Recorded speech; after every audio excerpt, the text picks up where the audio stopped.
अस्सलाम वालेकुम dear students. आज हम लोग अपना नया चैप्टर स्टार्ट करने लगे हैं। Chapter number 9, aromatic hydrocarbons. Hydrocarbons किसे बोला जाता है? कार्बन हाइड्रोजन के कंपाउंड। एरोमेटिक का वर्ड बेंजीन रिंग के लिए यूज़ किया जाता है। ऐसे हाइड्रोकार्बन जिसमें बेंजीन रिंग मौजूद होगा हम उसे बोलते हैं एरोमेटिक हाइड्रोकार्बन्स। एरोमेटिक हाइड्रोकार्बन्स के अंदर बेंजीन और बेंजीन रिलेटेड कंपाउंड्स भी मौजूद हो सकते हैं।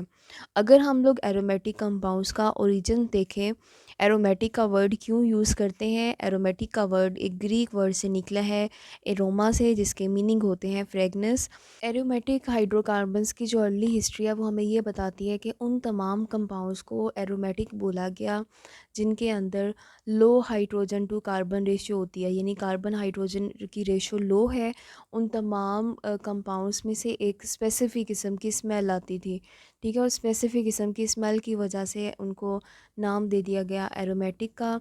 और वो तमाम compounds extra stable in nature होते थे। जैसे अगर हम बेंजीन की ही बात कर लें, नेक्स्ट आपके पास, लेकिन जैसे जैसे एडवांसमेंट होती गई आपके पास मॉलिक्यूल्स भी डिस्कवर होते गए, तो कुछ कंपाउंड्स ऐसे डिस्कवर हुए जो स्टेबल भी हैं, जिनमें कार्बन हाइड्रोजन की रेशो भी लेस है, लेकिन फिर भी उनमें से स्मेल नहीं आ रही है। ये एरोमेटिक का वर्ड जो पहले एरोमा के लिए स्पेसिफिक कंपाउंड्स के लिए यूज़ किया जाता था, अब एरोमेटिक का वर्ड यूज़ किया जाने लगा उन कंपाउंड्स के लिए जो एक्स्ट्रा स्टेबल इन नेचर होते हैं। कुछ ऐसे आपके पास हाई मॉलिक्यूलर मास हाइड्रोकार्बन्स भी डिस्कवर हुए जिनको अगर ब्रेक डाउन किया जाए तो वो बनाते हैं बेंजीन, और बेंजीन रिलेटेड कंपाउंड्स बनाते हैं, और वो एक्स्ट्रा स्टेबल इन नेचर भी होते हैं।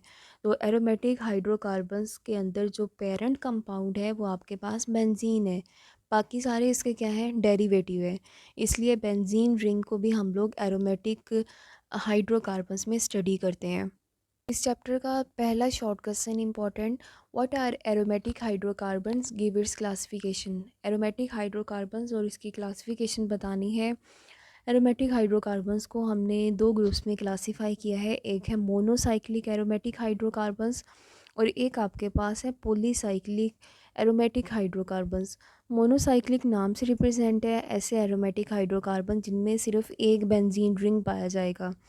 जैसे एग्जांपल है बेंजीन है, आपके पास टॉलीन है, बेंजोइक एसिड है।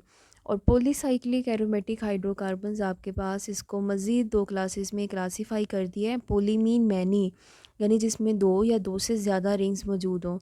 इस पॉलीसाइक्लिक एरोमेटिक हाइड्रोकार्बन्स ये आइसोलेटेड भी हो सकते हैं, फ्यूज़ भी हो सकते हैं। जैसे एग्जांपल देखें, हमारे पास ये जो बेंजीन है और यहाँ पे ये दूसरा बेंजीन है, दोनों में से आपने एक एक हाइड्रोजन निकाला हुआ है। एक एक हाइड्रोजन निकालेंगे तभी तो आप ये CH2 ग्रुप लगाएंगे इसके सेंटर के अंदर इनको ज्वाइन करने के लिए। अब अगर हमारे पास बेंजीन में से आप एक हाइड्रोजन कम कर दें, C6H5 बन जाएगा और ये फ्री बॉन्ड है, ठीक है, इसको बोला जाता है फिनाइल ग्रुप। दूसरी तरफ भी ऐसे ही है, वहाँ से भी आपने एक हाइड्रोजन कम करके इस ग्रुप को लगाया हुआ है, तो इसे बोलेंगे डाई फिनाइल मीथेन।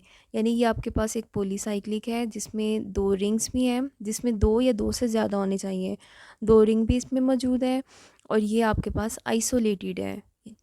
नेक्स्ट है आपके पास फ्यूज्ड पॉलीसाइक्लिक एरोमेटिक कम हाइड्रोकार्बन्स उनको बोला जाता है जिसमें हमारे पास जो रिंग है वो ऑर्थो पोजीशंस पे अटैच होते हैं। जैसे आपके पास एक एग्जांपल है नेफ्थलीन, इसके अलावा आप एक और एग्जांपल दे सकते हैं जिसे एंथ्रासीन भी बोलते हैं, ठीक है। इसमें आपने तीन बेंजीन रिंग्स को क्या किया हुआ है, ज्वाइन किया हुआ है। आपके पास ये पॉलीसाइक्लिक एरोमेटिक हाइड्रोकार्बन्स की फ्यूज्ड वाली एग्जांपल्स और आइसोलेटेड के ड्रॉ करने के लिए पेपर में आती हैं। तो शॉर्ट क्वेश्चन पूछा जाता है, right examples of fused poly aromatic hydrocarbons, तो आपको स्ट्रक्चर्स ड्रॉ करने पड़ते हैं उनके। मोनोसाइक्लिक के भी आपके पास ना ये 6 एग्जांपल्स हैं, इनके मोस्टली स्ट्रक्चर्स ड्रॉ करने के लिए आते हैं। Draw the structure of benzoic acid, benzene, sulphonic acid, इस तरीके से आपको शॉर्ट क्वेश्चंस आते हैं। आज के टॉपिक में हमने इंट्रोडक्शन की बात की, एरोमेटिक हाइड्रोकार्बन्स और उसकी क्लासिफिकेशन की बात की है। आई होप स्टूडेंट्स ये टॉपिक आपको अच्छे से समझ आ गया होगा। इन स्ट्रक्चर्स की आप प्रैक्टिस करें क्योंकि नेक्स्ट चैप्टर्स में ये स्ट्रक्चर्स काफ़ी रिपीट होंगे। Thank you so much and best of luck.